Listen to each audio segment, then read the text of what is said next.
divulgação desse nosso Espírito Santo, a divulgação desse nosso Espírito Santo para o mundo todo, que é uma defesa que eu faço há algum tempo.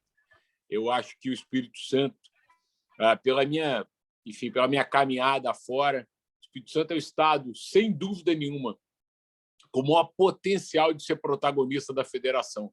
É minha crença pessoal, e com pessoas como vocês, a gente pode conquistar isso, a gente pode chegar lá. Marcos, muito obrigado. Pedro Zanon, seja bem-vindo, pessoal. Estamos aqui com o Marcos Boas, uma das referências para nós. Inclusive, o Marcos também adora comunicação, pessoal. Ele falou de comunicação aí, mas ele é um cara também que a comunicação está na veia dele. Marcos, como todos aqui já sabem, nós te anunciamos como empreendedor e queremos conhecer um pouco da sua história, da sua trajetória, com um olhar sobre os valores que te nortearam até chegar nisso. Eu penso que nós somos aqui jovens entre 18 e 26 anos e existem aqui várias formações, estudantes de medicina, estudantes de economia, de direito, de administração. Então, assim, é uma pluralidade muito grande que permite um ambiente ser tão bacana. Então, assim, você começou muito jovem, Marcos, e a influência que te levou a empreender foi seu avô, Américo Boas, que fundou a Federação das Indústrias e a Federação do Comércio? Olha, Gabriel, eu nasci, né, num berço de empreendedorismo. Eu me lembro de muito jovem mesmo, muito pequeno, muito menino, a partir dos meus 7, 8 anos, do meu pai falando muito sobre empresa em casa. Meu pai falava muito sobre estruturação societária, sobre como é que deveria ser uma gestão de uma empresa. Isso era um papo de almoço e jantar em casa. Mas, sem dúvida nenhuma, a minha maior referência de ética, moral, fazer diferente, pensar diferente, foi do meu avô Américo, porque sempre foi um desbravador, né? Essa semana tive a honra de participar de um trabalho da escola do meu filho mais velho, do José, onde a gente falava um pouco sobre a questão da árvore genealógica e a gente falou da história. Relemos o livro de Américo Boas, uma referência de que alguém que poderia estar numa posição muitas vezes confortável, mas ele não se sentia bem nessa posição.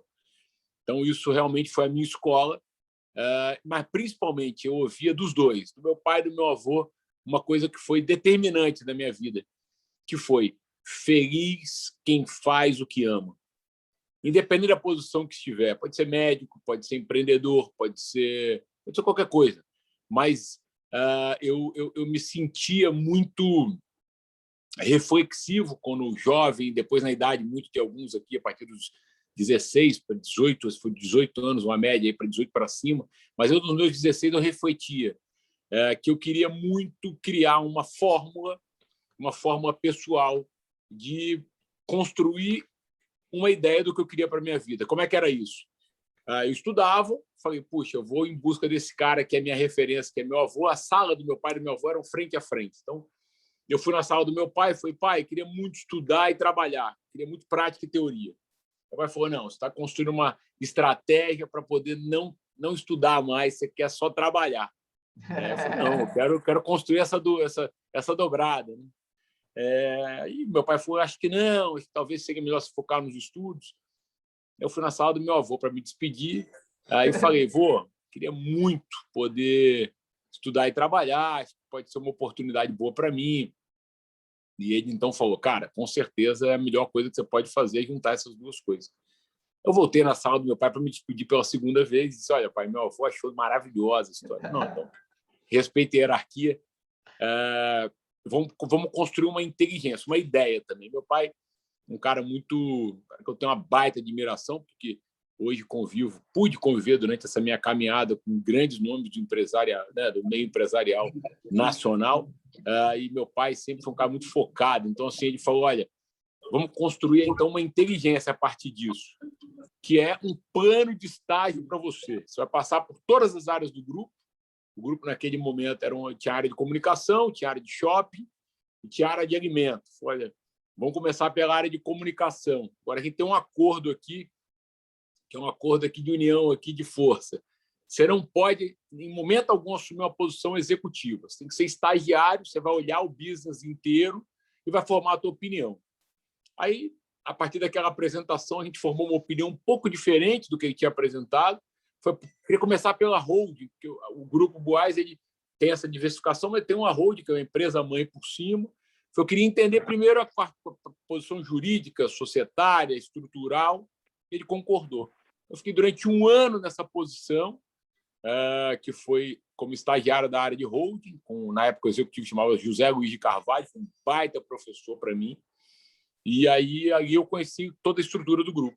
E aí eu fui para a área de comunicação. E aí foi o primeiro momento. Empreender, gente, vocês vão conhecer essa palavra muito mais forte no momento que vocês forem para o jogo da vida. Mas meu primeiro a primeira palavra de empreendedorismo foi no momento que eu descumpri a palavra que eu tinha dado ao meu pai por uma necessidade básica de querer fazer diferente, como era o aprendizado que eu tinha do meu avô. Porque o meu acordo era: eu vou para a primeira área, que era a área de comunicação, mas eu não podia descumprir a questão que era de uma posição executiva. Eu não podia ir para a área executiva, eu tinha que continuar estagiário, meu foco era estudar. Eu falei: não, vou estudar como... Oi? Foi um ato de atitude, né? Por exemplo, eu sempre falo que Cara, é preciso de coragem para fazer a diferença e competência para fazer a diferença. E a primeira diferença que você foi, podemos dizer que foi na Rádio Transamérica? Pois é, primeiro acho que foi descumprir o acordo que eu tinha feito com eles. Assim, foi difícil, foi duro, porque eu enxerguei uma oportunidade. Gente, assim, o Grupo Boás sempre foi gerido de uma forma muito... e eu trouxe isso para a minha vida. Chamava o Comitê de Gestão. Então, assim, toda segunda-feira tinha um Comitê de Gestão da área de comunicação, toda terça-feira da área de alimentos. O que é Comitê de Gestão? Não é conselho de administração, é um Comitê de Gestão, onde participa o presidente da companhia, o diretor executivo e seus gerentes, financeiro, marketing, etc. E eu estava nessa reunião, participava dessas reuniões, em especial no primeiro momento da área de comunicação, porque eu era estagiário dessa área, então eu estava ali ouvindo. E eu percebi que a área de rádio, Gabriel, ninguém falava de nada. Assim. A área de rádio era, de fato, o patinho feio da história. Todo mundo falava de televisão, da área de produção. Eu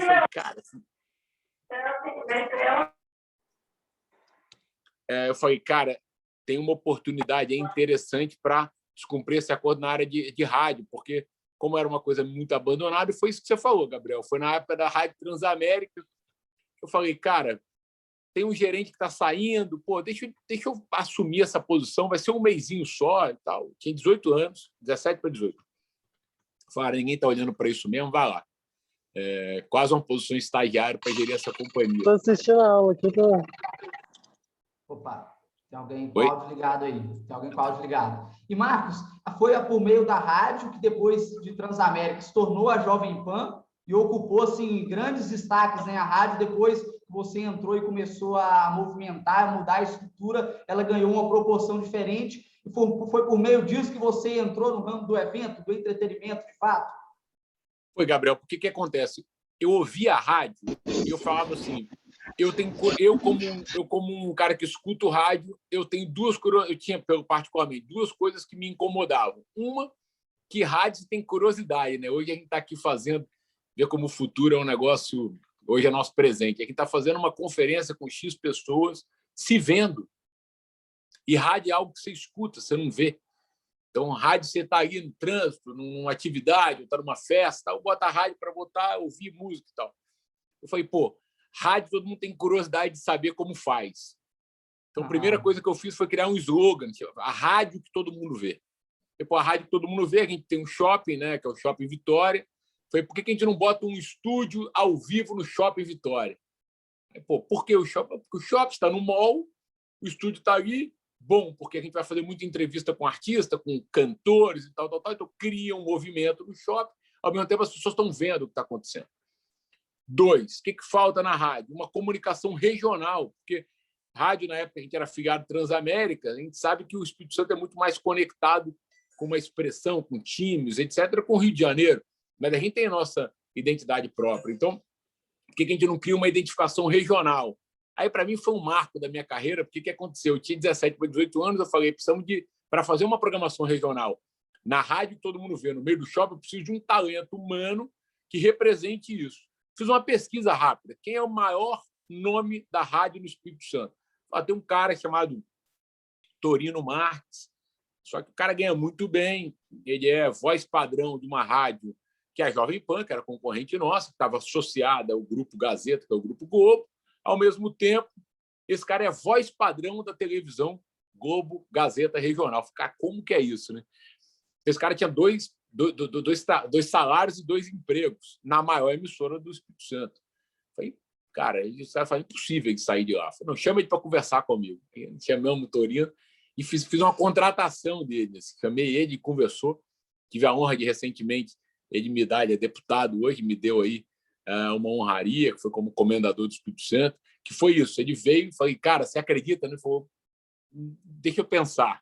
Ele voltou e a gente fez em 6 meses. A gente era, antes de eu assumir, a gente era o último lugar do público jovem. Em 6 meses, com a rádio todo mundo vê, com entretenimento acontecendo, porque a base, que eu vou falar aí que eu me apaixonei pelo entretenimento, trazendo o talento humano, a gente virou o número 1 do público jovem em 6 meses, porque a gente uniu todas essas questões que a gente acredita, né? Do empreendedorismo é talento e ousadia. E você sempre usa o lema, né, de alegria e ousadia. Você encontrou na música e no entretenimento uma forma de ser apaixonado por aquilo que você estava fazendo, que era entrar no rádio. E depois, aos 18 anos, que você realizou o evento com Rapa, com Charlie Brown, com Skank, que foi com o Jota Quest. Como foi isso? Então, Gabriel, o que eu aprendi nesses 6 meses de Rádio Transamérica? Que para fazer a rádio virar número 1, a gente precisou unir talento humano, comunicação regional e um slogan que pegou, que foi a rádio todo mundo vê. Mas como é que você aumentava o faturamento desse negócio? Mídia de rádio é um negócio muito barato. Na hora que você for por 30 segundos, 45 segundos de rádio, é barato essa mídia. Então, como é que você constrói dinheiro, resultado? Eu comecei a ver que o dinheiro vinha muito da mídia tradicional, mas você vinha muito dos eventos. 80% era evento. Que era o quê? Era o cara que construía uma festa ou um show, mas aí eu hoje, né, trabalhando com isso há algum tempo, o que acontece? Você constrói uma ideia de entretenimento, vai ser a festa do vermelho.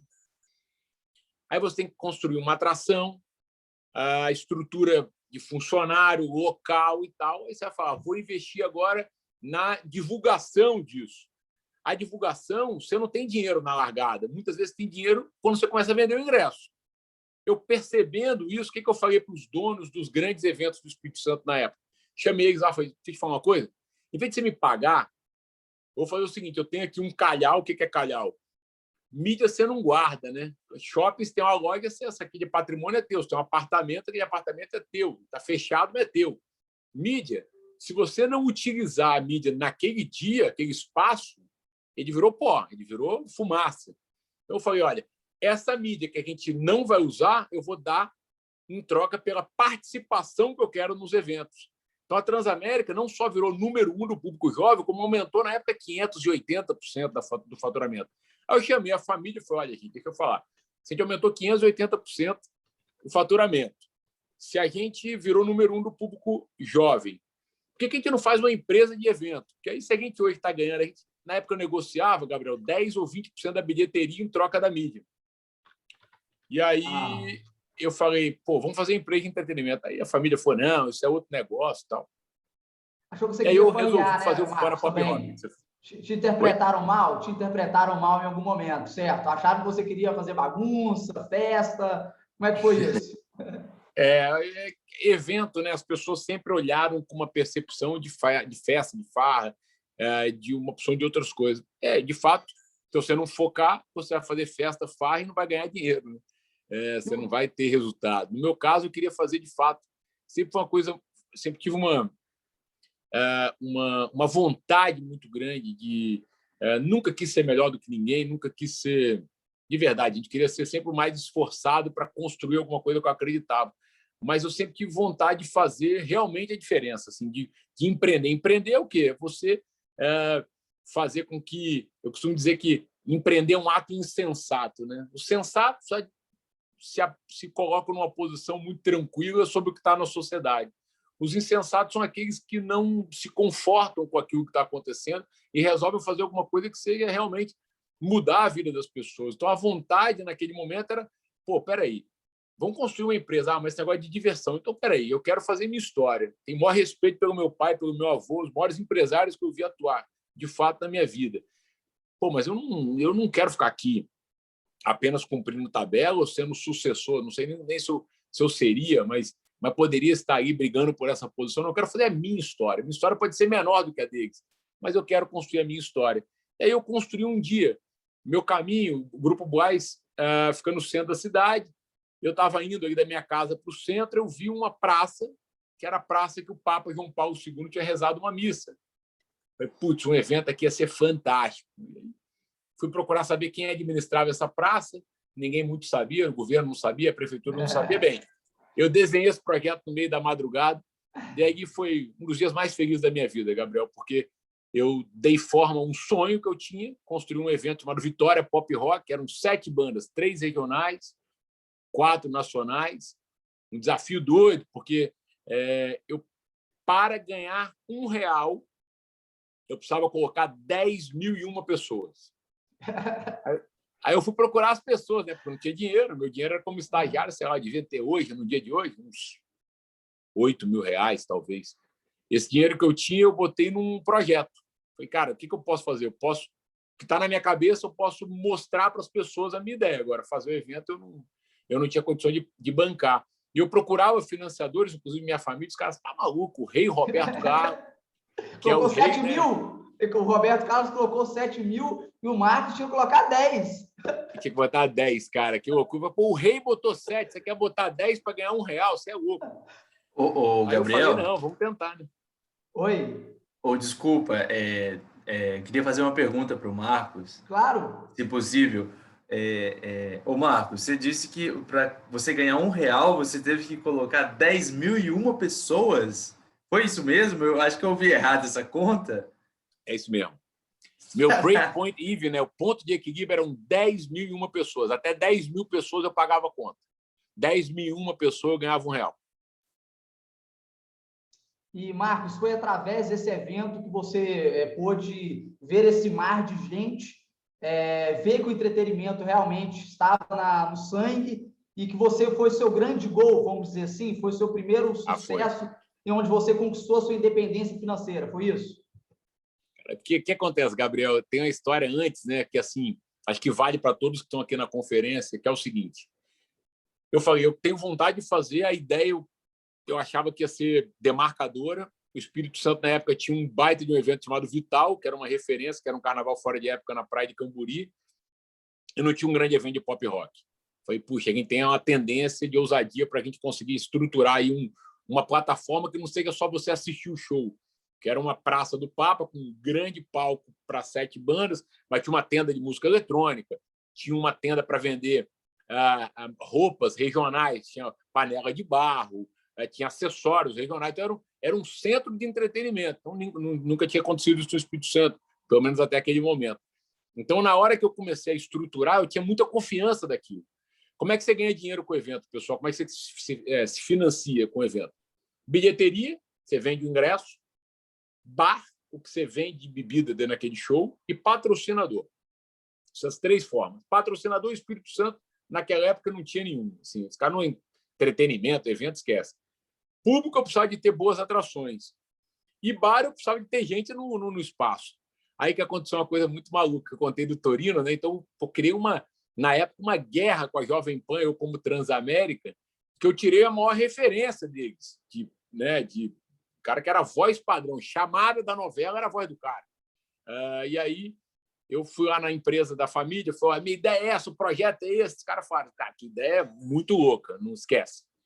E fui rodando no mercado, até que eu chego na Gazeta, que era essa empresa que eu tinha, né? Eu sou muito grato aos profissionais que lá estavam, que tinha um cara que tinha acabado de assumir uma posição de diretoria chamado Magalhães, e o Magalhães, quando ele viu o meu projeto, era a 9ª pessoa que estava vendo, ele falou, cara, teu projeto é foda. Eu falei, não é possível. Não é possível. Não, acabei de vir de Salvador, eu trabalhei lá na Bahia, cara, teu projeto é incrível, é tendência, tal, quero ser sócio do projeto. Eu falei, putz, mas eu não quero sócio. Aí é que eu te digo assim, você tem que saber até onde é o limite, né? No meu caso, eu tive que blefar, pessoal. Eu tive que falar para esse cara o seguinte, eu tenho dinheiro para fazer esse evento sozinho, eu vim aqui para comprar mídia, mas, na verdade, eu precisava do dinheiro para me financiar para poder fazer o evento. Aí ele falou, então, vamos fazer uma negociação 50-50. Eu dou o dinheiro inicial e a gente... Falei, não, 60-40, que a ideia é minha. É a primeira vez na minha vida que eu assinei um contrato sem ver. Fiquei 3 horas lá esperando, ainda achando que era uma mentira. Ele vem com um contrato, assinei o contrato e saí de lá com a ideia, tendo a possibilidade de colocar ele em prática.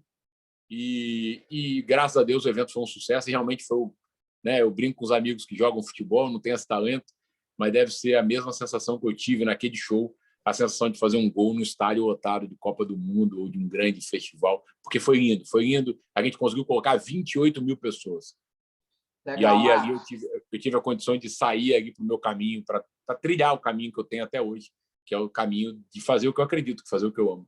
E você se mudou do Espírito Santo, provavelmente foi uma decisão difícil, que não era confortável, porque nós temos a tendência a nos agarrarmos àquilo que é segurança, que é conforto. A casa dos nossos pais, o nosso negócio, o negócio familiar. E foi difícil para o Marcos sair de Vitória e ir até São Paulo. Como foi isso? E a maior motivação foi justamente traçar a sua própria história? Com certeza absoluta, que eu falei, eu sempre fui um menino muito inquieto, sempre quis fazer a minha história, mesmo que minha história fosse uma história pequena, nunca tive a ambição de ser o maior, como eu falei, eu sempre tive a ambição de ser o mais esforçado, assim, de dar, vamos fazer um show, cara, vamos fazer o melhor show que a gente puder fazer. É claro que a gente aprende muito mais com os erros, hein, pessoal? Não se iludam que vai vitória sempre, não, porque não é verdade. O esporte nos ensina isso. Para você fazer um gol, você precisa tentar 10 vezes. Então, empreender é a mesma coisa.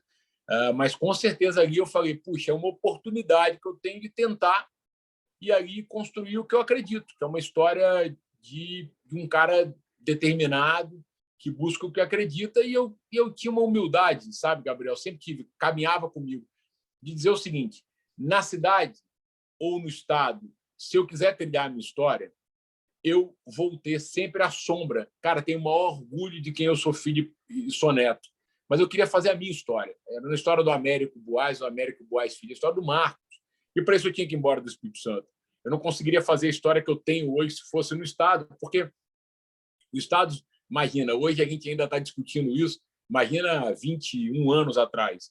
A discussão é, o Marcos fez o show mesmo com concorrentes da família, o Marcos estava sendo financiado pelo pai, pelo avô, o Marcos é um menino abastado, tem tudo.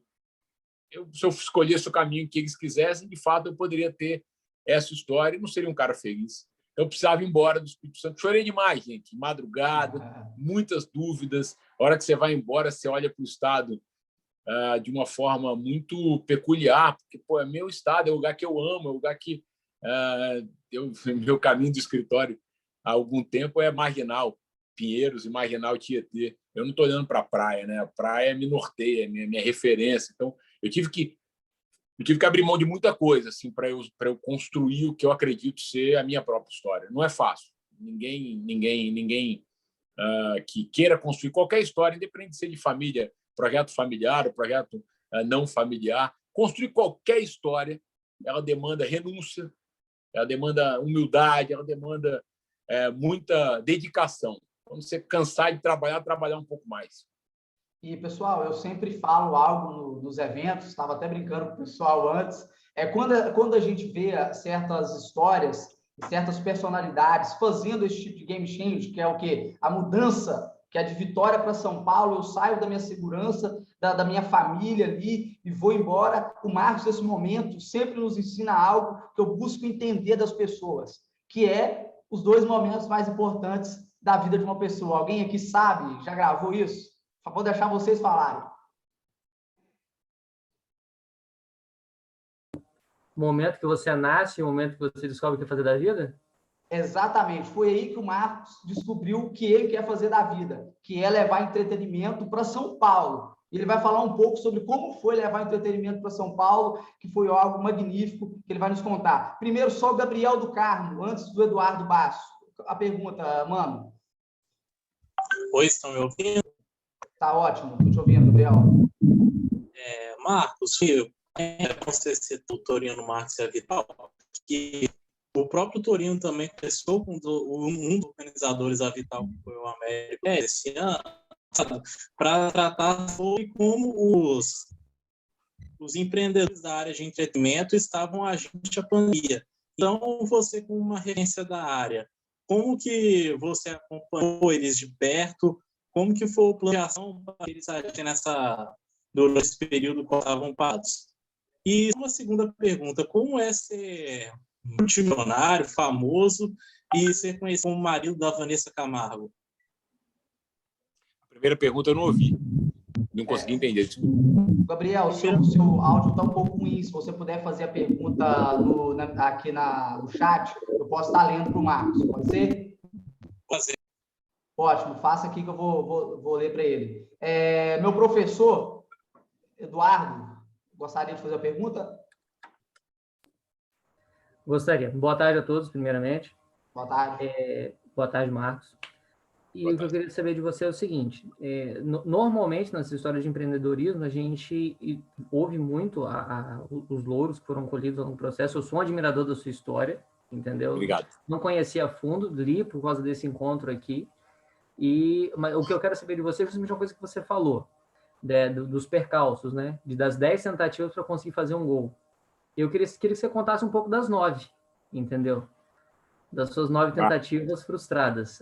Assim, o principal aprendizado que você teve, talvez alguma coisa que não tenha saído muito certo, e caso haja possibilidade, eu queria fazer 2 perguntas em uma, eu tentei estabelecer um elo entre as duas aqui, não consegui, mas a outra seria assim, você conseguiu resultados muito expressivos logo na sua ida para a Transamérica. Mas aí eu queria saber de ti se, assim, ou foi possível construir um legado, foi possível deixar um sucessor à sua altura. Se a empresa se manteve nesse patamar ou se ela teve, não sei, talvez alguma queda pelo fato da sua saída. Obrigado. Bem, primeiro, obrigado pela pergunta. Vou começar do final, essa questão do legado, né? Eu sempre fui um menino muito inquieto. E eu, quando tive a oportunidade de construir, e não fui sozinho, eu tinha um time fantástico, consegui construir na época um time muito... O Madeira, que infelizmente não está mais entre nós, era meu diretor de promoções. Eu tinha o próprio Torino, que veio para a posição de locutor. Tinha o Vander, que era o locutor também, um outro grande talento. Depois a gente trouxe a Mônica Camil, uma grande locutora. A gente foi construindo um time, não foi um mérito só meu. Mas sim, a gente à época foi atrás. Eu fui buscando por essa inquietude quem tinha sido o maior cara de performance no Espírito Santo como gestor de rádio. Tinha um cara chamado Sanches, que tinha sido gestor da própria Jovem Pan. Só que ele tinha ido para o interior de Minas Gerais operar um outro negócio, focar em outra coisa. E eu falei, só saio a hora que eu conseguir construir uma relação com o próprio Sanches. E o Sanches veio e assumiu a rádio e fez um trabalho formidável. Inclusive, na minha opinião, muito mais técnico do que no meu. O meu era muito mais sentimento, o dele era sentimento e técnica. A outra colocação que você fez, qual foi? Que foi a primeira pergunta? Das 9 tentativas que não resultaram em gol. Perfeito. Vou contar 2, assim, bem especiais da minha vida. Eu aí construo tudo isso no momento que eu venho aí eu vou primeiro para o Rio de Janeiro. Consigo me monetizar com Vitória Pop Rock 1. Eu falei, cara, eu preciso me especializar para a questão técnica. E aí quando eu cheguei no Rio, eu me formei no Espírito Santo, na Universidade de Vila Velha, na UVV. Eu falei, eu quero fazer um MBA voltado para marketing, que eu percebia que o entretenimento e marketing caminhavam juntos. Fiz na Fundação Getúlio Vargas, e nesse momento a minha relação empresarial, especial com meu pai, repito, um homem que eu admiro, que eu respeito, mas ela, infelizmente, se caminha para destinos diferentes. A gente se desconecta, inclusive financeiramente. Então, eu vivia, desde o Vitória Pop Rock, do meu resultado financeiro. Então, eu paguei meus estudos, eu pagava meu aluguel, eu construí uma independência a partir daquilo. E aí, num momento muito especial, as pessoas começam a ver que eu começo a construir a vontade de trazer eventos para o Rio, para São Paulo. Aí, o mundo se conecta, que eu costumo dizer que são correntes do bem, né? Eu conheço o Pedro Paulo Diniz. O Pedro Paulo era um corredor de Fórmula 1, filho do seu Abílio, uma história linda no empreendedorismo. O Pedro tinha sonho de fazer, parando de correr de Fórmula 1, uma corrida de rua no Espírito Santo. Ele traz para o Brasil a Fórmula Renault, que era uma corrida de carro. E aí me conectam com o Pedro, como uma pessoa do Espírito Santo e tal. E aí eu consigo trazer essa história, na época, para os governantes, e a gente consegue construir a primeira corrida de Fórmula Renault lá em Vitória. Ele entendia que Vitória, aquela ilha central ali, praça em frente ao shopping, Praça dos Namorados, era um lugar incrível, de fato era, e a gente faz a corrida. E aí o Pedro Paulo me chama e diz, olha, eu tenho uma comissão para te dar. Fechamos um contrato de 4 anos com a cidade de Vitória, transmissão e tal. Eu falei, Pedro, vamos fazer uma coisa, eu preciso ir para São Paulo. Já fiz MBA no Rio, agora eu tenho que ir para São Paulo, porque São Paulo é o centro do entretenimento. Faz o seguinte, em vez de você me dar essa comissão, investe numa empresa que eu vou ser sócio teu. Então, isso aí vai ser muito mais fácil para mim, mais barato, porque o dinheiro que eu ia te dar, eu já tenho um escritório, já tenho uma estrutura. Eu falei, não, me bota nesse escritório e eu, então, vou para lá e a gente começa... Quem tinha me feito essa conexão com o Pedro era um amigo de Recife, chamado Ed Sá Sampaio. Falei, então, vamos fazer uma coisa. Junta-se 33% para mim, 33% para Ed Sá, que nos apresentou, é um amigo querido, já tem lá alguns eventos. E você, a gente faz a empresa. A gente deu o nome de Host Entretenimento. Em 6 meses, a gente era a maior empresa de entretenimento de São Paulo. Fórmula Renault, Vitória Pop Rock, Ed Sá tinha um Recifolia. E aí vem uma oportunidade de ser sócio do Carnaval de Salvador, de um camarote chamado Expresso 222. Camarote do Gilberto Gil. Gilberto Gil tinha virado ministro do governo do presidente Lula, ministro da Cultura, e o Gilberto Gil não se sentia confortável com aquele projeto, de ser ainda o protagonista e tal. A gente compra esse ativo, fica sócio de 4 anos do ativo. Eu tive uma ideia de chamar Ivete Sangalo para ser a grande homenageada do Expresso, que era sempre a imagem do Gil. Contratante, chamou uma Ivete, homenageamos o Expresso 222, homenageei Ivete Sangalo. Como é que era o modelo? Contei para vocês. Entretenimento, você ganha dinheiro. Ingresso, bar e patrocinador. O Expresso só ganhava dinheiro com item, patrocinador, porque ele era um camarote para convidados. Então, o bar era de graça e os convidados ganhavam ingresso. Quando a gente fez esse investimento, a Flora Gil, que é a mulher do Gil, que era quem administrava, ela mostrou o business plan, como é que era normalmente os anos e tal. E um jornalista, à época, do jornal o Globo, chamado Arthur Chechel, faz uma nota. A Roche entra para ser testa de ferro do Gilberto Gil no camarote, tal. E não era verdade, a gente tinha feito um investimento no ativo. Não precisava jamais ser testa de ferro de ninguém, a gente era uma empresa do momento.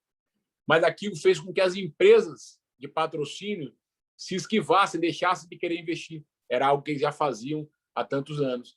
Sabe o que aconteceu, pessoal? Eu passei 5 dias de carnaval tendo que rir para todo mundo, com prejuízo à época de 100% do que eu tinha ganhado nos últimos anos. Dava um prejuízo de 5 milhões, mais ou menos, porque você não conseguia, você não podia vender a camisa. Então, foi uma prova de tudo, assim. Prova financeira, então a gente perdeu, eu, pelo menos, tinha perdido 100% do que eu tinha ganhado até então. O contrato era de 4 anos, os patrocinadores não acreditaram no projeto diante dessa questão midiática que foi. O camarote foi um sucesso para a terceira. Então, falei, se eu me mantiver pleno, eu vou conseguir construir essa história como um degrau para os próximos, utilizar o obstáculo como um degrau para o ano que vem. Ou você joga a toalha geral. Você fala assim, se você ficasse pensando na conta que você ia pagar no dia seguinte, esquece. Você ia chorar os 5 dias de carnaval. Né? Então, esse foi uma baita de uma derrota. Felizmente, a gente conseguiu ter sorriso no rosto e os 5 dias foram difíceis, mas no outro ano a gente recuperou esse dinheiro. Então, foi um ano dificílimo para a gente. E o outro foi se for de 2, né? Vou te contar o segundo. Eu fiz um restaurante em São Paulo chamado Chaya. Estruturamos tudo. Melhor rua de São Paulo, chamada Rua Mauri, que era a rua dos restaurantes. Uma sociedade super complementar, que é o que eu acredito. Acredito muito em sociedade, modelo societário complementar. Meu sócio investidor era o Felipe Faria, neto do senhor Luiz Faria, um grande amigo, que era dono do Banco Real, depois virou Banco Alfa. E depois quem veio ser sócio investidor foi o Faustão, que é o apresentador da televisão aos domingos da Globo. Então, era uma conexão muito forte. Philip Stark, melhor designer do mundo, fizemos tudo do jeito que a gente acreditava ser o melhor. Mas o restaurante, infelizmente, ele era um restaurante com custo muito alto, e eu acho que, assim, se ele fosse hoje, ele era o maior sucesso de São Paulo. Mas naquela época não foi, faltou um pouco mais de estômago para mim, de manter aquele projeto no prejuízo, e a gente acabou fechando. Então, Eu conto esses dois rápido, assim, da melhor forma que eu puder. Não sei se... Mas não foi bem o restaurante, infelizmente. Legal, Marcos. A primeira pergunta do Eduardo é muito interessante, porque ele fala da questão da sucessão da Transamérica. E o Jim Collins, ele fala, pessoal, de uma questão muito importante das lideranças de nível 5, que é preparar bons sucessores, pois, além de tudo, ele quer que a empresa possa se perpetuar. E certos líderes que não possuem essas características de liderança nível 5, eles se preocupam com o próprio ego, às vezes com seus próprios interesses, e às vezes ele se esquece que o maior interessado nisso tudo, o maior propósito é levar o entretenimento, no caso, por meio da Transamérica na parte da sucessão. Então, assim, a gente aprende isso muito interessante com o Jim Collins, e pelo jeito o Marcos levou esse princípio a colocar um sucessor que era técnico e que ainda gerou mais resultados para a empresa. E, Marcos, sobre a cultura organizacional do business, a Lotus depois foi uma casa de show, certo, em São Paulo, que você tinha, sociedade. Como era o tratamento com os funcionários? Vocês dividiam o lucro? Como funcionava isso? Então, a Roche, como eu contei um pouco antes, essa empresa com o Pedro e com a Edsá, a gente se predispôs a colocar nossos ativos todos dentro dessa companhia e nosso desejo era ser a maior empresa de entretenimento do Brasil. No meio do caminho, um amigo em comum chamado Mário Bernardo Garneiro, ele vem a ser irmão do Álvaro Garneiro, o Álvaro tem um programa na televisão. O Mário, para mim, é o maior brasileiro que conseguiu ter resultado de imagem e relacionamento nos Estados Unidos, na Europa, no mundo. E o Mário trouxe uma ideia, falou, olha, tem um grupo incrível de Nova York que fez uma revitalização de um bairro em Nova York chamado Meatpacking District. Meatpacking é um lugar que era abandonado em Nova York, era um lugar dos açougues em Nova York, e eles conseguiram, através do entretenimento, revitalizar o lugar e virar um dos metros quadrados mais caros do mundo. E esse grupo, liderado por dois americanos, chamados Mark Baker e Jeffrey Jah, esses caras tinham, uma das casas era Lotus. E aí foi a ideia, por que, já que vocês são homens do entretenimento, uma companhia do momento, por que vocês não fazem uma casa noturna? Para mim não fazia sentido. Porque quem quer fazer show? Eu montava um circo, que era o Vitória Pop Rock, eu trabalhava um mês montando estrutura, tenda e tal. Depois, 2 dias depois, eu desmontava, acabava aquele circo e ia fazer outra coisa. Casa noturna é uma estrutura estática, né? Mas é americano, ainda mais eles, com muito talento que tinham, falaram, não, mas casa de entretenimento nada mais é do que uma casa de evento que se perpetua, que você está fazendo toda semana.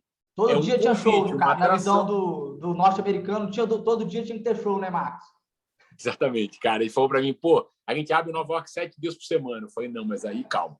Primeiro momento, vamos entender se a gente tem talento para estruturar isso. Aí a gente entendeu, eu falei, já que é para ser usado, vamos fazer o seguinte, onde é que hoje onde o centro de entretenimento de São Paulo sempre foi o Itaim Bibi ou Jardins. Eu falei, não, vamos fazer o seguinte, vamos fazer dentro de um hotel, porque eu tinha essa cabeça de que vamos trazer muita gente de fora, então as pessoas se hospedam no hotel e descem e têm essa facilidade de estar dentro de uma estrutura física do hotel. Segurança, estacionamento e tal.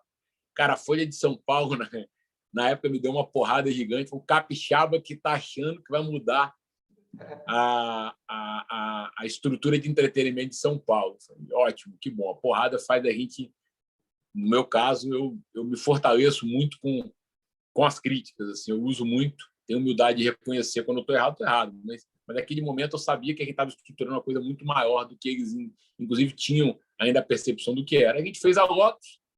A Lotus, eu falei para os americanos, quando estava estruturando, foi, vocês abrem 7 dias da semana, nós vamos abrir 2, vamos abrir quarta e sexta. Mas não vamos faturar mais que vocês. Criamos esse desafio e, realmente, faturamos mais do que isso. A gente abria 2 vezes por semana. A Lotus foi um fenômeno assim, de faturamento, talvez nunca tenha visto algo na noite, que depois foi uma coisa que a gente investiu bastante. Virou o maior vendedor de bebida premium do planeta, do mundo. Dom Perignon, na época, Johnny Walker, a gente passou a ser a maior referência nesse sentido. Então, foi uma experiência positiva, em especial para uma coisa, Gabriel, para a definição absolutamente certa da minha vida. Os maiores ativos que eu tenho, relacionamento. Não existe nada mais importante das minhas conquistas que eu levo como uma referência.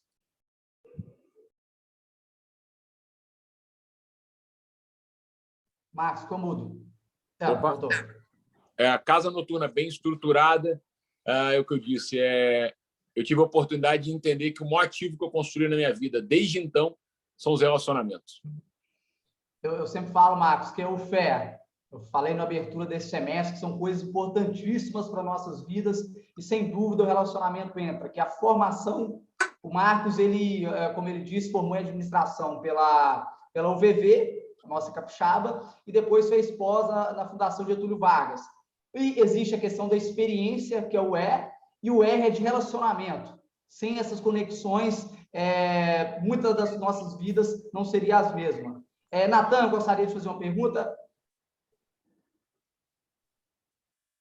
Mas tinha uma pergunta antes, Gabriel, você me perdoa. Tinha. Tem uma pergunta lá sim. atrás que ele ficou de escrever, que eu lembro que uma delas era em referência à minha relação com a Vanessa. Isso, é o do Gabriel. Ele já até fez outra pergunta aqui, vamos lá.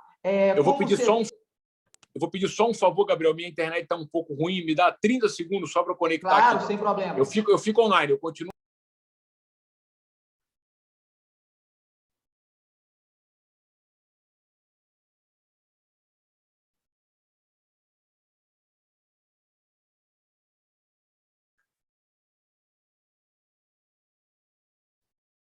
Pessoal, ninguém aí está com a Drycat para tomar, não, pessoal? É sério que vocês não acompanham a Folha Vitória, não viram que o Marcos se tornou sócio da Drycat? Vocês não vão tomar um gin da Drycat agora? Eu só queria um cupomzinho de desconto. Vocês querem um desconto da Drycat, mas ninguém aqui trouxe o gin? Gabriel, eu tô só na água aqui, viu? Por enquanto, e no café. Que isso, gente. Olha lá, estão esperando o cupom do Marcos, mas ninguém trouxe o gin aqui. Eu estou no interior do estado, se eu tivesse em Vitória, eu teria comprado o gin para tomar um pouquinho aqui no bate-papo, né? O boné da Topper eu tenho, hein? O boné da Topper eu tenho, hein? Ah, bacana. Bota aí, eu duvido que você bota. O boné? O boné? Cíntia, o boné? Aham. Vou pedir para minha filha pegar, então. Então tá, Cíntia, pega um gin aí que o Marcos tornou sócio, pelo amor de Deus, não faz vergonha não. Voltou, Marcos? Sim, é muito bom da Drycat. Então, Marcos, a pergunta do Gabriel foi o seguinte, sobre como o setor de entretenimento se comportou nessa pandemia. Como foi o plano de ações dele aqui no estado? Como você vê, de modo geral, como o setor de entretenimento se comportou? Então, gente, o entretenimento, o ministro Paulo Guedes falou no início da pandemia que tinha caído um meteoro, né, no mundo, em especial no Brasil. Eu acho que o meteoro caiu exatamente em cima do mercado de entretenimento. É o mercado último que vai voltar. Como é que se aglomera sem vacina? É impossível. Então, lamento profundamente. Tem grandes amigos que vivem da música, do entretenimento. Eu mesmo tenho um festival que eu estou ansioso para voltar a fazer, que é um festival que eu faço em São Paulo, chamado Escuta.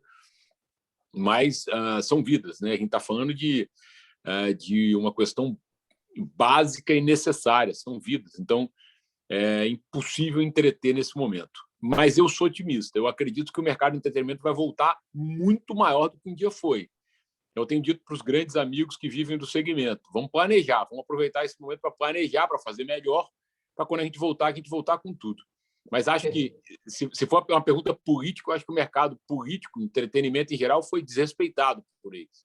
Eu acho que eles não conhecem o segmento, eles se preocuparam muito mais com outras coisas do que propriamente com o que o mercado precisava. Tem gente que restaurantes fechando, bares fechando.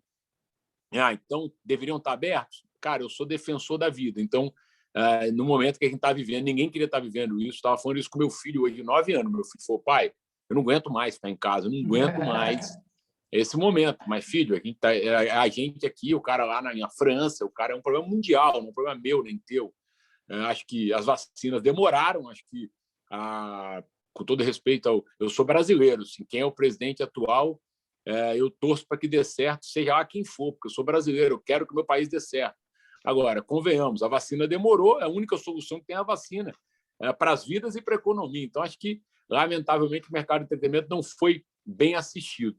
Mas quem faz evento é empreendedor. Quem é empreendedor não tem medo do desafio. E a outra pergunta do Gabriel é como é ser visto ou reconhecido como marido da Vanessa Camargo? Então, primeiro, tenho muito orgulho da história da Vanessa, como eu sei que ela tem muito orgulho da minha história. e por isso a gente está junto. Acho que casamento é uma relação de respeito, carinho, e é o que eu sinto por ela. Então, eu acredito que a gente se apoia muito nessa questão da ousadia. A Vanessa sempre me apoiou, eu sempre apoio ela na questão dela. E se de fato eu sou visto dessa forma, por acho que menos no meio empresarial, mas mais no meio popular, é motivo de extremamente orgulho. Nós dois somos filhos de grandes pessoas, né, de grandes idealizadores. Meu pai, regionalmente, é um cara devoto a empreender, um cara que ama o que faz. Então, naturalmente, qualquer avaliação que se tem em relação à comparação minha e dele como empreendedor, eu sempre vou abaixar a cabeça, eu respeito a hierarquia, respeito uma história que vem antes da minha, respeito o homem que me deu a vida. E a Vanessa igual, também sempre teve essa questão de comparação com o pai e tudo isso. Então, acho que a gente tem essa conexão muito forte. Nossos filhos são educados, com uma junção de coisas que eu acho fantástica. Eu sempre, por mais que fui um cara que devotei a empreender, nunca me faltou nada na minha vida. Eu sempre tive... Faltou, de repente, algum momento apoio, né, familiar, para eu construir a minha história. Porque hoje, sendo pai, eu entendo, é difícil. Você virar para o teu filho e falar, vai para o mundo. Se você tem uma posição... Né, meu pai falava para mim, cara, a gente é diversificado, temos comunicação, temos serviço de indústria que você quer buscar lá fora, mas eu não quero. É difícil o pai falar, então tá bom, então vai, eu vou te apoiar. Faltou a mim apoio. Mas hoje respeito e entendo, talvez se eu tivesse tido apoio, não tinha chegado aonde eu desejei. Então, acho que a educação que nossos filhos têm é de uma união, de duas pessoas completamente diferentes em relação à questão estrutural. A Vanessa, até os 11 anos, foi uma pessoa muito pobre, até o sucesso do pai, ela estudou escola pública, ela sempre teve uma estrutura familiar muito unida, mas faltou recurso, diferente de mim, mas, ao mesmo tempo, essa educação a gente dá para os nossos filhos, de que tem que valorizar o que de fato eles têm e o que eles ganham.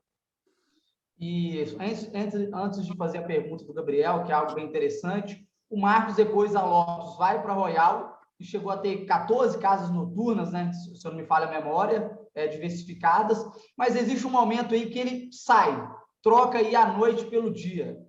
Foi, de fato, o nascimento do José, ou qual outro, a provocação do Luciano Huck, ou qual outro motivo que te levou a fazer essa troca de projeto, a pivotar? Como foi pivotar? Gabriel, então, eu me encontro no entretenimento. O entretenimento me dá essa conexão em São Paulo. Ao mesmo tempo, sinto saudade da minha cidade, do meu estado, né, da família. Passei vários natais em São Paulo sozinho, porque ali eu estava, ali era meu foco, ali era a minha devoção. Então, vários natais trabalhando, porque minha casa noturna abria naquela época, né? Então, eu sempre fui um cara de recodificação de rota, eu nunca tive vergonha disso, ao contrário, eu sempre achei que fosse um dinamismo, né? Então, quando eu começo a entender que o entretenimento, sim, poderia ser estruturalmente em relação a uma estrutura de casa noturna, o Royal é consequência disso. O Royal é uma casa noturna construída no centro da cidade de São Paulo.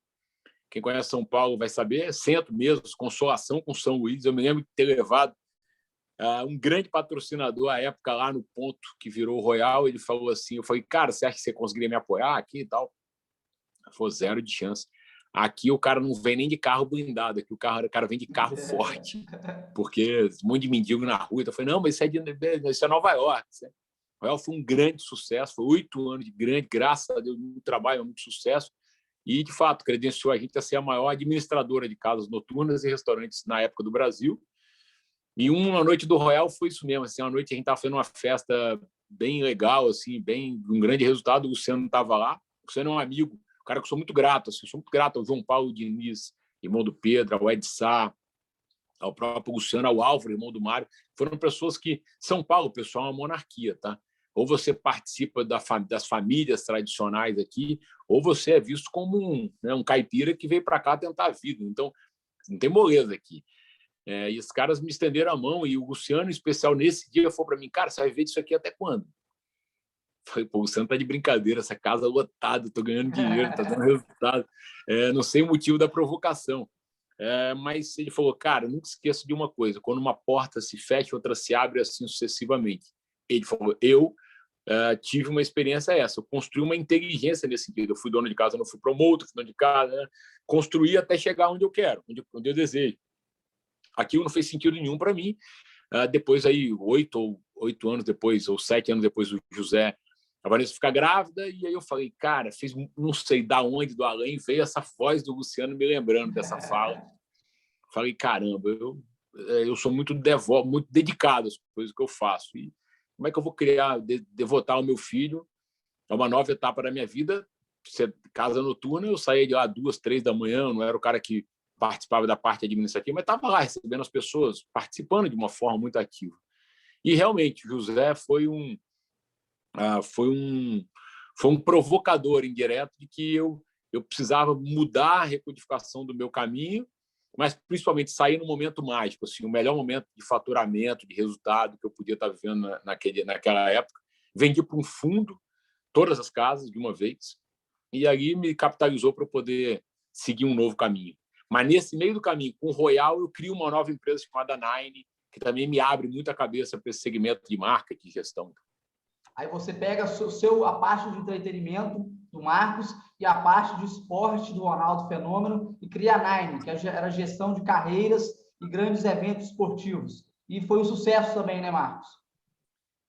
Cara, foi minha pós-graduação em gestão, eu brinco, porque a Nine era eu, Ronaldo e o maior grupo de comunicação do mundo, chamado WPP, na época gerenciada pelo Sir Martin Sorrell, cavaleiro da rainha da Inglaterra, faturamento das maiores companhias do mundo, tinha, naquele momento, 70% da publicidade no Brasil, ele acreditou na gente, e eu virei CEO dessa companhia. Então, eu reportava reuniões à Inglaterra, Estados Unidos, China, Japão. Então, foi uma especialização em gerenciamento de pessoas, de estruturação de equipe. Foi realmente um momento muito importante para mim como gestor. E a Nine, é o que eu te falo, como as coisas se conectam, né? Os maiores contratos da Nine foram fechados nas casas noturnas. Foi na época que a gente trouxe o Anderson Silva, que era na época um atleta de MMA, assinou contrato com o Neymar, de todos esses de imagem, né? A Nine não era gerenciadora de carreira, a Nine era gerenciadora de imagem de atletas e celebridades. Então, realmente, a Nine foi uma demarcação na minha vida profissional como gestor e também uma abertura de cabeça, né? Abertura de mindset em relação ao que eu falei. Entretenimento e marketing sempre foi muito meu viés. Assim, eu sempre olhei muito por esse caminho. Assim, por mais gestão, meus caminhos sempre foram esses: marketing, comercial e entretenimento. E, Marcos, depois ainda você sai da Nine e funda outra empresa. Nesse aspecto onde o Marcos vai mudando de diversas empresas, criando, entrando e saindo de negócios, qual é o momento certo de sair de um negócio? Vamos dizer assim, qual é o momento certo? Quando você sai de um negócio?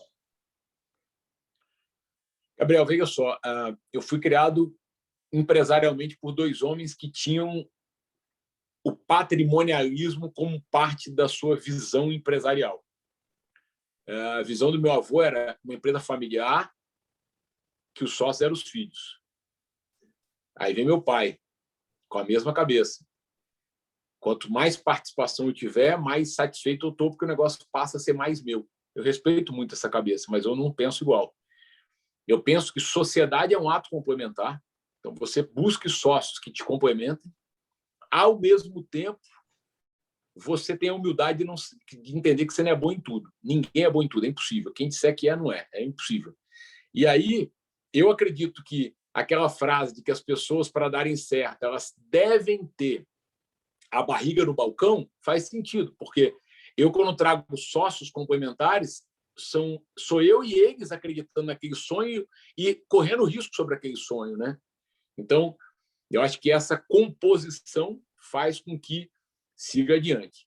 Outra coisa, empreender, para mim, é amor ao que eu acredito, mas não a devoção a vou comprometer uma oportunidade de venda, oportunidade de saída por conta do amor que eu tenho àquilo. Eu não acredito nisso. Acho que quem empreende é um negócio, né? Você não faz negócio com amor, né? Apenas com amor. Você faz negócio com amor, mas você precisa dar resultado. Não é uma ONG, né? É um negócio. Então, eu sempre busquei estar nos negócios enquanto eles faziam sentido para mim, no sentido pessoal. E se eles tivessem um resultado como tinham, com possibilidade de ter interessados a comprar, e aquilo poderia ser alguma coisa que fosse rentável para mim, e fosse parte de um degrau da minha vida, eu nunca tive apego a não vender. Perfeito. Marcos, você sempre falou que é apaixonado pelo Espírito Santo, como bom capixaba, e, inclusive, tem residência na Serra. Você pretende, a médio ou a longo prazo, retornar à Vitória e ter seus negócios aqui? Então, Gabriel, a casa na Serra, na verdade, eu aluguei essa casa por 3 temporadas, a casa não é minha, mas a casa que eu aluguei na Serra me fez ter certeza absoluta que eu tenho que estar com a minha família no Espírito Santo. Depois que o José, o mais velho, e o João, o mais novo, falaram para mim que preferem ir para o Espírito Santo do que para a Disney, é a consagração de capixaba do quanto eu propaguei esse amor ao Estado. Então, assim, quero estar mais perto. A pandemia, que é um desastre sobre todos os aspectos, né? Mas me fez estar mais próximo da família. Então, eu sou um cara otimista, eu sempre tento buscar a parte boa de alguma coisa, mesmo na derrota. Então, me fez estar mais perto. Eu sempre fui um cara que viajei muito para fora do Brasil a trabalho. Eu sempre fui um cara que chegava tarde em casa. Sempre fui um cara muito... Minha prioridade é minha família. Eu levo meus filhos, independente da confusão que for minha vida, todos os dias, quando eu estou em São Paulo, eu levo na escola. É uma definição minha como início de dia, assim, de vida. Mas, claro, que se a tua vida, né, assim, em casa, você fica mais perto. Outra coisa, nunca me imaginei professor, né? Passei a ser um professor do dia para a noite, porque você está em aula online, está acompanhando, né? Então, eu tive essa oportunidade no ano passado de poder ficar no Espírito Santo por um mês, aula online, à distância, eles puderam fazer isso. E aí eu acabei, além de me reconectando, eu acabei investindo num projeto que é o Dry Cat, é um gin capixaba, que aí unia a questão da oportunidade de investimento e de prazer por investir e empreender num negócio novo, ao mesmo tempo com o Estado. Eu realmente sou apaixonado, Gabriel, pelo Espírito Santo, repito isso para onde eu vou, tenho muito orgulho de ser capixaba, acredito no Estado do Espírito Santo, lamento por ainda, mesmo depois de tantos anos, as pessoas me perguntarem se eu sou de Vitória da Conquista. Não sou de Vitória da Conquista, sou de Vitória do Espírito Santo, e com muito orgulho. E isso vai depender muito de uma coisa, assim, dessa união desse grupo que está aqui e outros grupos, gente, porque assim, eu quando morei no Espírito Santo sempre ouvi, não, Vitória tem esse efeito caranguejo, o Espírito Santo tem esse efeito caranguejo, porque o caranguejo vai estar saindo da panela. Puxa, cara, isso nunca me impactou. Eu acho que se a gente se unir e acreditar no potencial que nós temos, quantos talentos tem nesse estado, gente, meu Deus, rede social me permitiu hoje ter acesso a tantas boas idealizações e companhias daí, mas a gente sempre se sente meio que inferiorizado, porque a gente está perto de estados muito grandes. Esquece essa história. A gente tem todo o potencial e seremos o estado protagonista da federação se a gente quiser. E é o mais bonito da federação, né, Marcos? É o estado mais bonito. Para mim é mundo, Gabriel. Vou dizer, e minha defesa é fato. Pedra Azul. Eu nunca vi nada mais bonito. Se você olha para a montanha suíça, com todo respeito aos outros países, não tem nada mais bonito. Guarapá, essa região de praia, Itaúnas, para, gente. E agora, que trabalho existe hoje para se divulgar esse estado? Muqueca a gente come. Eu como em São Paulo uma muqueca maravilhosa. Não vai ser a muqueca, apesar da nossa muqueca ser muito melhor que a baiana, desculpe se tiver algum baiano aqui, a gente é muito melhor que eles nesse sentido. Mas, cara, como muqueca bem em qualquer outro lugar, qualquer estado. Então, não é a muqueca que na divulgação vai fazer pegar um avião e ir para aí. Eu vou para aí porque tem turismo, porque tem bons hotéis, porque tem evento, tem entretenimento. Tem uma opção de outras coisas. E, Marcos, você acredita, além do entretenimento, o turismo ligado ao entretenimento, é uma das formas de levar o nosso estado com uma ascensão maior? Quais são os outros fatores que podem ainda mais levar destaque para o estado do Espírito Santo? Turismo, com certeza. O que seria de Mônaco sem um grande prêmio? O entretenimento em Nova York. Nova York é uma cidade pesada, né? Uma cidade Gotham City, né? Bem sombria. Mas, cara, melhores restaurantes, melhores casas noturnas. Então, acho que o entretenimento pode ser uma base incrível. Acho que essa cultura de Salvador é muito forte nesse sentido. Os últimos governantes de Salvador utilizam o entretenimento como uma baita de uma plataforma de divulgação. Agora, não é só isso. O Espírito Santo tem outras inúmeras coisas. Eu aí, nesse mês que eu fiquei no Espírito Santo, um mês em junho, julho, depois em janeiro. Pô, a gente é o maior exportador de gengibre, produtor de gengibre do mundo. Granito é forte. Oi? Granito também é muito forte. Granito, esquece, também é uma baita de uma potência. Fazendo obra aqui em São Paulo, aí, na hora que a gente vai discutir com o arquiteto, decorador, essa discussão aparece, o Espírito Santo está aí como demarcador disso. A questão do café, tem um monte de coisa que logística, pô, pelo amor de Deus. Aí a gente está do lado desses gigantes e a gente entra em qualquer um desses espaços. O Draquete está sendo uma aula nesse sentido. Então, assim, tem vários fatores que facilitam e fortalecem a gente. Agora, eu sempre, se eu não for lá, menino, 18, 17 anos, se eu não estivesse lá na Transamérica acreditando muito no nosso potencial, eu não tinha convencido as pessoas para virem para o meu lado. Então, a gente precisa acreditar na gente, não precisa ficar se sentindo menor do que os outros. A gente, às vezes, valoriza muito só quando a pessoa vai embora e dá certo. Não, gente, tem talento musical, muitos. Talentos de empreendedorismo, aula. Estava outro dia falando com o Fábio, que é o presidente do YouTube, né, do Google. Capixaba, cara. Assim, tem muito talento capixaba espalhado pelo mundo. Marcos, um dos nossos propósitos é esse. Como maior grupo de estudantes liberais, é tentar desenvolver cada um que está aqui a se tornarem pessoas melhor e um dia ser uma inspiração capixaba. Partindo para o final, vou abrir aqui para a pergunta. O Natan gostaria de realizar uma. Natan? Tá me ouvindo? Sim. Tá me ouvindo? Legal? Tudo bem, Natan. Então, Marcos, cara, foi fenomenal a sua explanação aí. Infelizmente está acabando, mas daria papo aí para muito tempo. Mas a minha pergunta é a seguinte: há 2 anos, mais ou menos, para a Gazeta, você deu uma entrevista e aí você disse que ainda falta espaço no Espírito Santo, né, no sentido cultural. E como você tem visto, ou você viu, a virada cultural que o Estado tentou implementar, né, que deu certo, teve o primeiro evento, quando estava já indo, caminhando isso aí, que foi um negócio diferente, foi bacana, veio, infelizmente, a pandemia e aí não deu, né? Enfim, tudo, você sabe aí, a pandemia acabou com os planos, adiou, e eu pergunto a você se a gente consegue, se você vislumbra algum espaço de como a gente pode estar mudando esse cenário, se talvez seria concentrando um grande espaço em Vitória ali, né? Eu tenho visto ali aquela questão do Saldanha da Gama, né? Ali daquele. Então, assim, não sabe o que vai ser, se vai ser um museu, se depois não ia ser um museu. Então, assim, será que talvez teria como bolar um espaço, uma casa, alguma coisa assim, para poder atrair um pessoal para ali, para fazer um projeto bacana? Como você vê o espaço agora? Se há 2 anos atrás, quando você disse isso, né, nessa entrevista, se agora você já começa a vislumbrar alguma coisa nesse sentido? Então, acho que a função do empresário, do empreendedor que acredita naquilo, seja no projeto, seja no estado ou na cidade, é provocar os órgãos públicos, os homens públicos, a se movimentarem em relação a construir alguma coisa diferente, né? Em especial, a minha dor que é ver o Espírito Santo ainda não ter o reconhecimento que merece na federação e no mundo. Sobre a questão de espaço, cara, a Praça do Papa sempre foi um baita de um espaço, mas essa cultura, às vezes, muito... Eu vou falar uma palavra muito... que às vezes as pessoas não gostam muito de ouvir, mas às vezes muito primitiva. Ela é de lugares que não querem se desenvolver. Então, assim, você vai fazer um evento na Praça do Papa.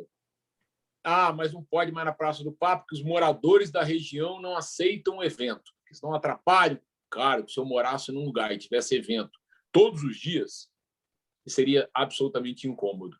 Agora, vamos para a cultura de meatpacking. Os caras lá em Nova York, abandonadas, casas de carne, etc., criaram casas noturnas de entretenimento. Agora, o cara que estava lá e comprou seu terreno valorizou ele X bilhões de vezes mais do que foi. O entretenimento proporcionou aqui. E o cara, um entretenimento com qualidade, com capacidade, com tudo isso. Então, acho que a primeira coisa que o capixaba deve pensar é o seguinte: a gente quer continuar sendo o que a gente é, ou a gente quer ser protagonista? Se a gente quiser ser protagonista, a gente vai ter que abrir mão de certas posições. Então, se vai ter um evento que vai dar para a gente uma notoriedade nacional, mundial, é um dia, gente, 2 dias. Vai valorizar o seu imóvel, vai valorizar a sua área, o seu estado. Então, a gente, às vezes, fica muito preso a essas liberações por conta de moradores, etc. Outra coisa, Vital. Eu vivi o Vital. O Vital era a nossa carta de referência para o Brasil. Mas, de novo, não pôde mais, porque aqui na praia trazia um monte de inconveniente e tal. Então, vamos fazer o Vital em outro lugar? Será que é no lugar do Saldanha? Será que é lá no Sambódromo? Onde é que é? Mas, poxa, a gente tem essa marca. A gente abriu mão dela por uma questão de discordância de opinião sobre moradores. Vamos discutir com moradores, tem que discutir a qualidade de vida das pessoas. Mas vamos tentar mudar nosso mindset pensando maior. Então, eu acho que buscar um espaço. Hoje, quando eu faço evento, eu fiz durante muitos anos um festival chamado Festeja, junto com a Workshow e com a Som Livre. A gente tinha que fazer, não dá para fazer em Vitória, a gente fazia lá no Centro de Convenções da Serra.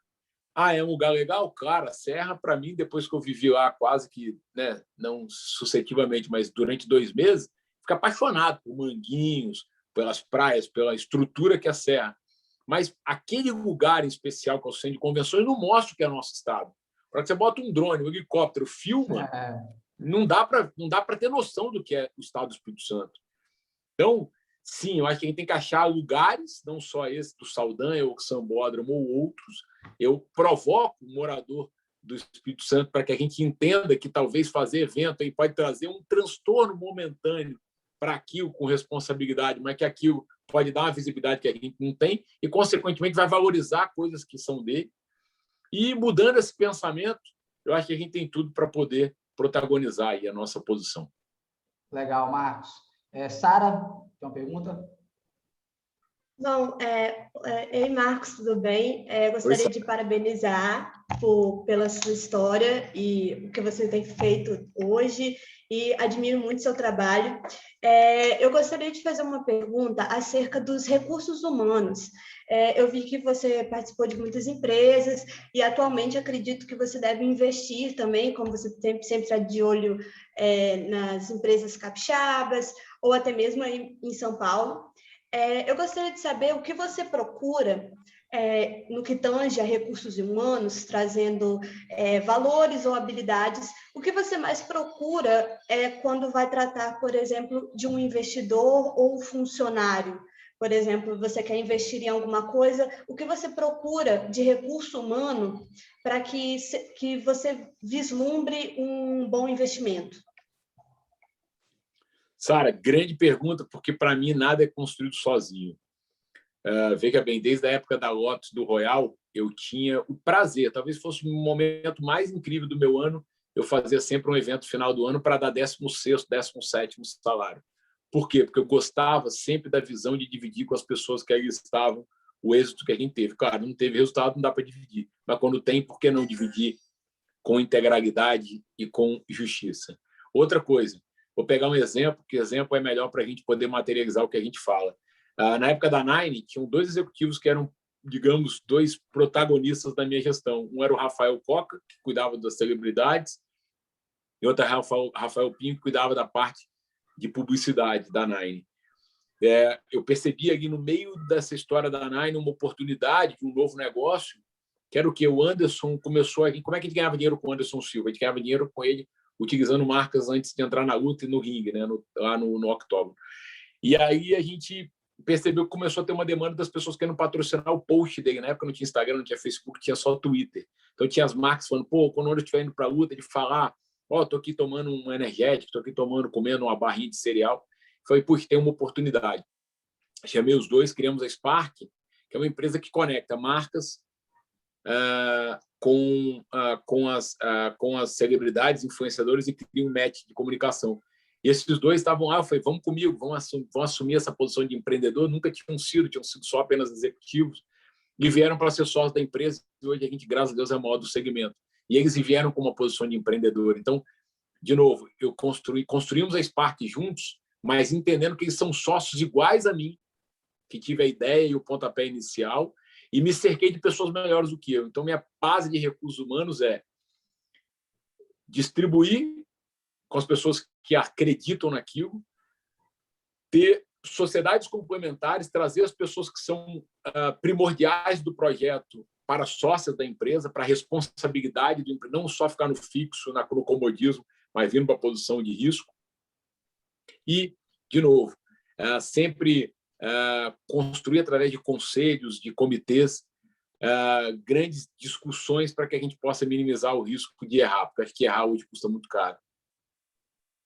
Eu acho interessante quando o Marcos faz muitos sócios, como o Jim Collins falava, primeiro quem, depois o quê. Então, eu escolho certas pessoas para me completar. Eu tenho algumas soft skills interessantes, então eu escolho pessoas para trabalharem comigo e depois a gente faz o projeto, a gente coloca as coisas para funcionar e pessoas que geram resultados. Fernando, caminhando para o fim, o Fernando também tem uma dúvida? Boa tarde, pessoal. Primeiramente, agradecer de novo, Marcos, muito bom ter esse papo com você, muito aprendizado. Eu tinha uma pergunta qual relacionado com a coisa que a gente falou mais cedo. Você fez uma analogia, comparando aquela coisa de dar 10 chutes para fazer um gol. E aí você explicou alguns insucessos e eu queria saber qual que é o seu comportamento em geral com derrotas, né? Porque a gente falou muito de sucessos aqui, toda a alegria que tem, né? Mas como é que é muito fácil ficar desmotivado e deixar isso você para baixo, de você não querer tomar outro risco, né? E aí, talvez complementando essa pergunta, e como é que você faz para tomar decisões difíceis? Que você também falou sobre vender uma empresa. Como é que você dissocia toda a questão emocional daquela decisão lógica de você, não, agora eu vou quitar isso e vou partir para frente? Fernando, obrigado pela pergunta, grato aí pelo debate, porque de fato aprendo muito mais do que vocês imaginam. Eu não estou aqui na posição de ensinar nada, de verdade é mesmo aprender, porque acho que a gente conversando a gente evolui, sai daqui mais preparado, inclusive para voltar para o meu cockpit. Gente, olha, muito assim, Fernando, assim, claramente para mim essa posição de derrota quando era mais jovem muito difícil, tá? Talvez por uma necessidade de autoprovação para o meu pai, para minha família, de que, já que eu tinha seguido um caminho diferente, eu precisava mostrar só a vitória. Então, eu tinha muita dificuldade da derrota. Com o tempo, eu fui aprendendo de verdade que cada derrota, cada obstáculo era um degrau para onde eu queria chegar. Eu dei um dos exemplos do Shaya, um restaurante japonês, que foi, para mim, demarcador, tanto quanto como empreendedor, tanto quanto com a derrota que eu contei. E hoje não, há 6 anos atrás, eu investi num restaurante japonês de novo. Aí tinha um dos sócios, que é Bruno. Bruno é um dos herdeiros lá do Banco Itaú, Bruno Setúbal, um cara que eu admiro demais, que é sócio do Geiko, que é esse restaurante japonês. Ele falou, vamos junto e tal. Eu falei, vamos. Pô, Marco, mas desculpa, deixa eu perguntar aqui. Você teve a oportunidade de empreender lá no Shaya? O que você está mexendo agora querendo investir de novo no Geiko? Eu falei, meu Deus, eu tenho toda a prática de erro, né? E trazendo aí, claro que você tem todo possível. Errar é um ato normal, né? Você pode devotar, fazer tudo que você puder fazer, mas que você pode errar. Mas eu posso trazer muito conhecimento do que eu errei, que eu acho que eu posso ter feito diferente. Uma delas, sabe qual foi? Dar sociedade para o Sushi Man. A gente lá na época do Shaya, o Sushi Man era um funcionário. E qual é a pessoa mais importante no restaurante japonês? Claro que é ele. Então, o Fabrício, que é nosso sócio do Geiko, é o nosso protagonista. Ele é a nossa visibilidade. Então, a mudança de postura é a mudança que a gente teve no resultado. O Geiko é um sucesso.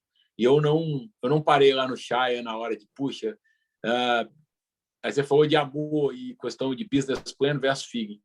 Olha, já discuti isso na Universidade de Harvard, na Universidade grande do mundo, sobre sucesso.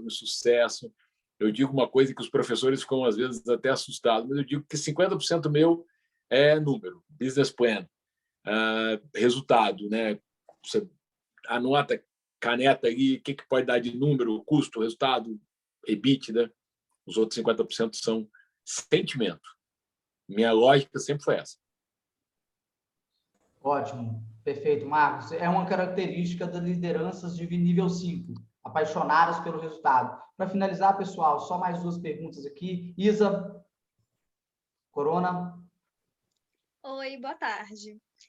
A minha pergunta é o que você acha de um Estado e empreendedor, por exemplo, quando a própria prefeitura ou o próprio governo estadual quer promover alguns eventos culturais, de lazer, voltado para a área de entretenimento, né? O que você acha disso e se tem alguma dificuldade que o próprio governo ou o judiciário impõe na hora de empreender nessa área de entretenimento.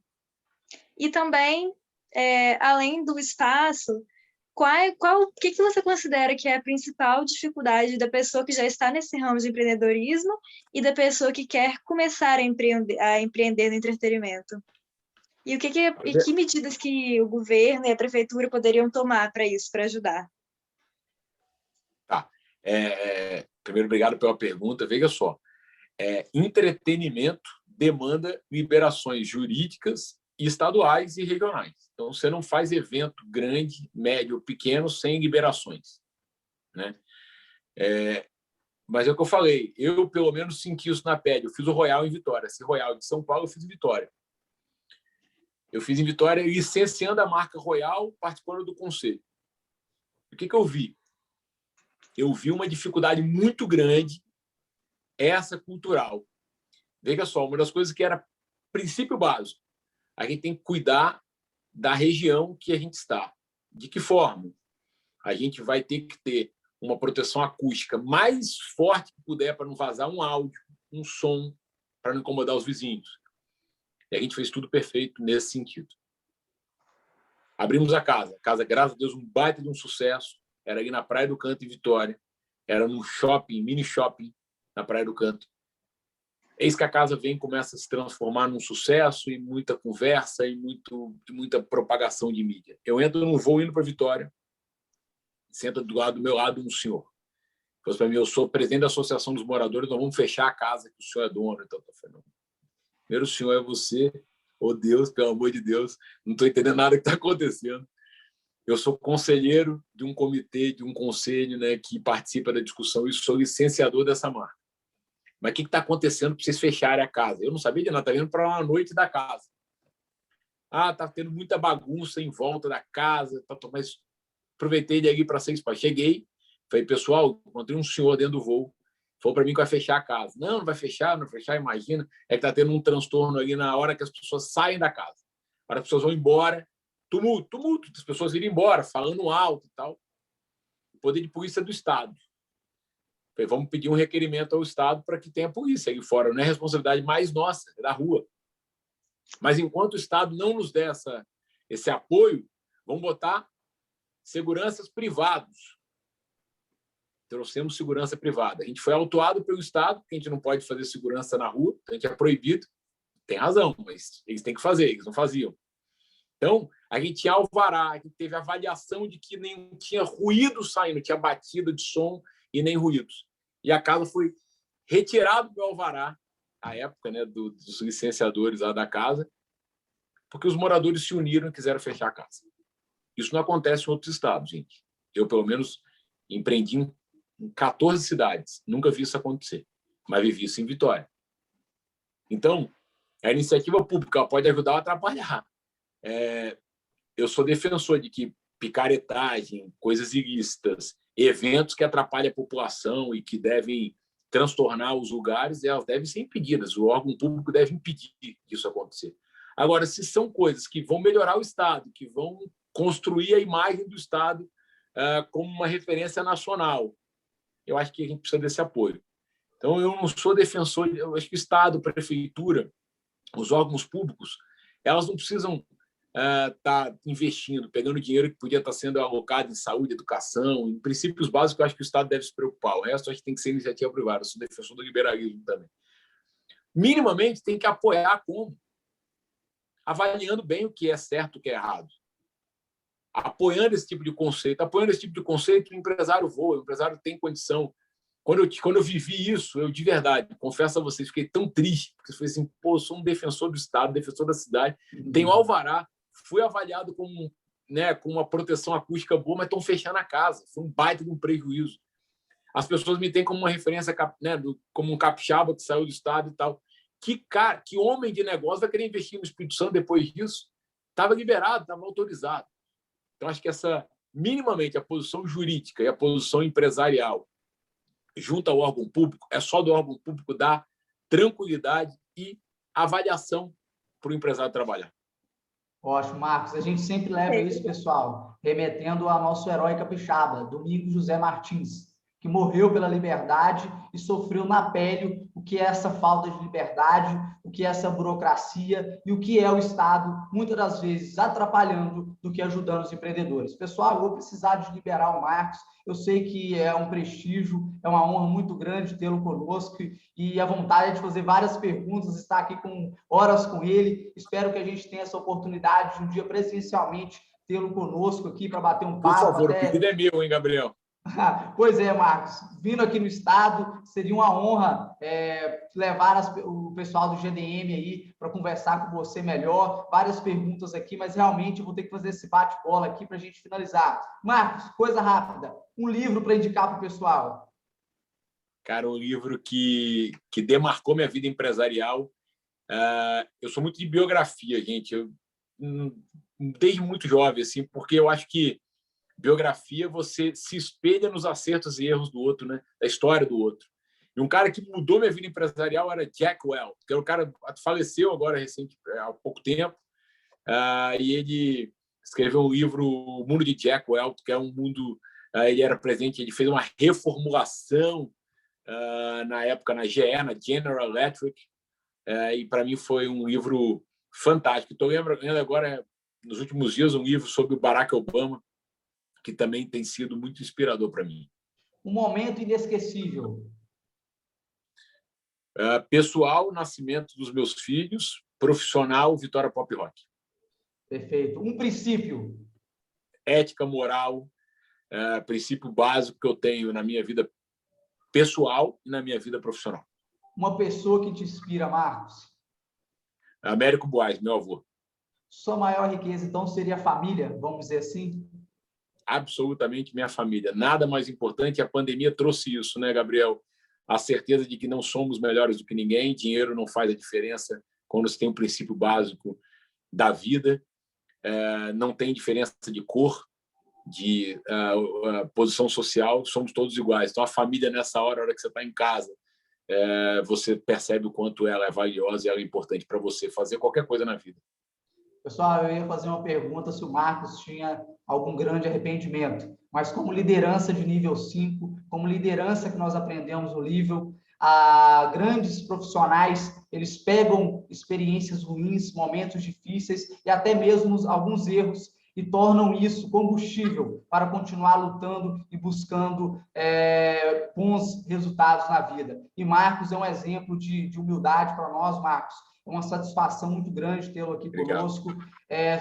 E eu vejo no livro, e quanto mais a gente vai discutindo com alguns cases de sucesso no Estado, a gente percebe que humildade e simplicidade é uma característica de capixabas que sonham grande e conseguem obter grandes conquistas. Então, essa humildade, essa simplicidade é um exemplo para nós aqui. Que o final de semana de todos possam ser abençoado e obrigado por todo o aprendizado, Marcos.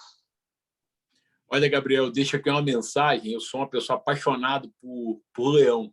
Eu tenho uma tatuagem de um leão, porque eu acredito postagem muito... também, Marcos. Várias postagens sobre o leão. Eu gosto das suas postagens sobre o leão que você coloca lá no Instagram. Então, Gabriel, as pessoas me perguntam, mas por que leão, né? E eu recentemente falava isso numa discussão recente no grupo meu empresarial, né, na discussão que eu falo, mas por que você ama tanto o leão? Aí foi o mais simples, o caminho é dizer que eu sou leonino, meu signo é leão. Mas o leão não é o mais forte, não é o animal maior, ele não é o mais rápido, mas ele é o que tem mais atitude. Então, vocês que querem empreender, vocês que querem fazer a diferença, seja qual for, na vida de vocês e na vida de outras pessoas, tenham atitude. Utilizem obstáculos como degraus. É minha humilde mensagem para vocês. Perfeito, pessoal. É isso. Vamos tirar os projetos do papel, tomar atitude e que nesse Natal, onde é comemorada a ressurreição, que Cristo faça ressuscitar em nós bons sentimentos, bondade, amor, carinho, afeto e que as bênçãos de Deus estejam sobre sua vida. Marcos, grande tarde para todo mundo. Muito obrigado, Marcos. Obrigado a todos que estiveram até aqui até o momento. E tchau, pessoal. Grande domingo para todos e sábado. Abraço. Obrigado, igualmente a vocês. Tchau, tchau. Obrigado. Tchau, tchau. Boa tarde. Tchau, pessoal. Boa tarde. Obrigado. Falou, pessoal. Valeu, gente. Obrigado.